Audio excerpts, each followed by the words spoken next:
ไปที่กองประชุมฝึกอบรมครูฝึกเกี่ยวกับการศึกษาพลเมืองโลกสำหรับครูสอนอยู่โรงเรียนมัธยมสมบูรณ์สาธิตคณะศึกษาศาสตร์มหาวิทยาลัยแห่งชาติข้างวันที่22หา29มีนาและวันที่4เมษายน2025และวันที่22มีนา2025ที่โรงเรียนมัธยมสมบูรณ์สาธิตเมืองสถานีนครหลวงเวียงจันทน์ได้จัดกองประชุมฝึกอบรมครูฝึกเกี่ยวกับการศึกษาพลเมืองโลกสำหรับครูสอนอยู่โรงเรียนมัธยมสมบูรณ์สาธิตคณะศึกษาศาสตร์มหาวิทยาลัยแห่งชาติจุดประสงค์ในการเข้าร่วมกองประชุมฝึกอบรมในครั้งนี้แม่นการฝึกอบรมความรู้พื้นฐานเกี่ยวกับการศึกษาพลเมืองโลกวิธีการเสื่อมสารการศึกษาพลเมืองโลกเข้าในหลักสูตรการเรียนการสอนและการเฮ็ดกิจกรรมระหว่างครูและนักเรียนของโรงเรียนมัธยมสมบูรณ์สาธิตซึ่งเป้าหมายผู้ที่เข้าร่วม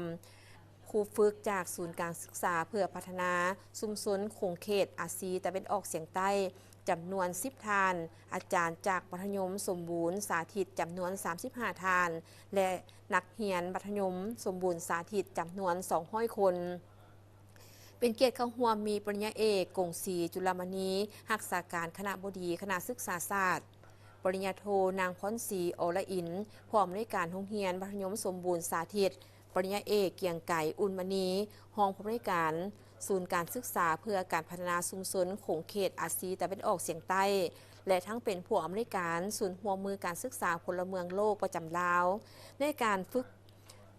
รฝึกสอนครั้งนี้นักสมรกรจะได้เรียนรู้เกี่ยวกับการศึกษาพลเมืองโลกการศึกษาเพื่อการพัฒนาแบบยืนยงการเสริมสร้างบทบาทยิงทรายเขาในวิชาภาษาอังกฤษการทดลองวิทยาศาสตร์ขั้นพื้นฐานโลกที่ยืนยงทดลองบำบัดน้ำเปื้อนการทดลองวัดแทกไมโครพลาสติกในน้ำซึ่งการกำหนดจุดประสงค์และเนื้อในการสอนวิธีการสอนแม้มีการประเมินผลพร้อมนี้ยังมีกิจกรรมระหว่างผู้เข้าร่วมฝึกอบรมน้ำกันในการถามตอบเกี่ยวกับปัญหาของโลกเติมอีก